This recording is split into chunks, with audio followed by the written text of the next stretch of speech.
उत्तम समय क्या होगा और पितृपक्ष कितने तारीख से शुरू हो रहा है, पहली तिथि कब होगी, पूर्णिमा पर अगर आप ब्राह्मणों को भोजन करा रहे हैं तो कौन सी तिथि सबसे सही रहेगी, क्योंकि इस दिन ग्रहण भी लग रहा है। पितरों को जल देने का क्या समय होगा, आइए फटाफट जान लेते हैं और तमाम जानकारी भी जानेंगे जो पितृपक्ष से रिलेटेड है। देखिए, पितृपक्ष हर साल भाद्रपद महीने के शुक्ल पक्ष की पूर्णिमा तिथि से शुरू होता है और अश्विन महीने की अमावस्या को समाप्त होता है। पितृपक्ष इस बार 7 सितंबर को शुरू होगा, यानी 6 और 7 के कंफ्यूजन में आपको नहीं रहना। 7 तारीख को ही पितृपक्ष शुरू हो रहा है और 21 सितंबर को समापन होगा। पितृपक्ष में पूर्वजों या पितरों की आत्मा की शांति के लिए श्राद्ध कर्म, तर्पण और पिंडदान होता है।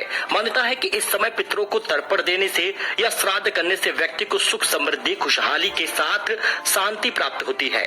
पितृपक्ष में पितरों को किस समय जल देना चाहिए, जल देने का नियम क्या है, मंत्र क्या है, ये आप देख सकते हैं।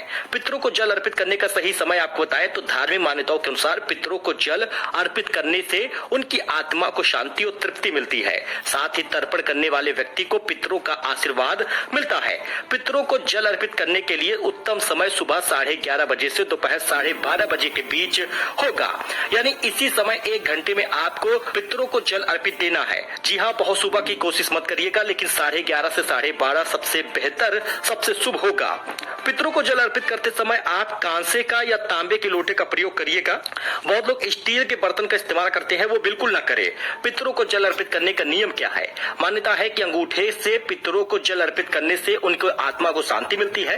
हिंदू धर्म ग्रंथों में हथेली के जिस भाग में अंगूठा होता है उसे पितृ तीर्थ कहा गया है। तर्पण करने के लिए हाथ में सामग्री को लेकर दक्षिण दिशा की ओर मुख करके बैठना होता है। हाथ में जल, कुशा, पुष्प, अक्षत और काले तिल लेना चाहिए और दोनों हाथों को जोड़कर पितरों का स्मरण करना चाहिए। पितरों को आमंत्रित करने के बाद जल ग्रहण करने की प्रार्थना करनी चाहिए। इसके बाद 5, 7 या 11 बार अंजलि से धरती पर जल गिराना चाहिए। पितरों को जल अर्पित करते समय क्या बोलना चाहिए?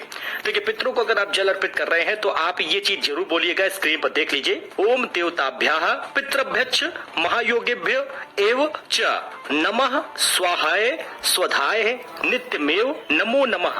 ओम पितृगणाय विद्महे जगतधारिहि धीमहि तन्नो पितरो प्रचोदयात्। इस मंत्र का जाप करना है, स्क्रीन पर आप देख सकते हैं।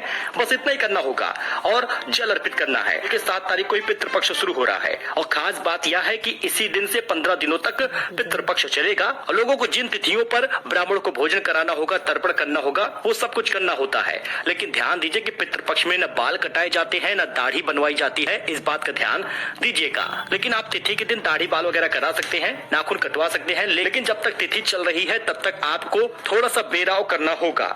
आई होप कि आपको जानकारी पसंद आई हो। वैसे क्या करना चाहिए, क्या नहीं करना चाहिए पितृपक्ष में और मांस वगैरह क्यों नहीं खाना चाहिए, इसके लिए अलग से एक वीडियो बनाएंगे। मिलते हैं नए अपडेट में दोस्तों, फिलहाल के लिए इतना ही। धन्यवाद।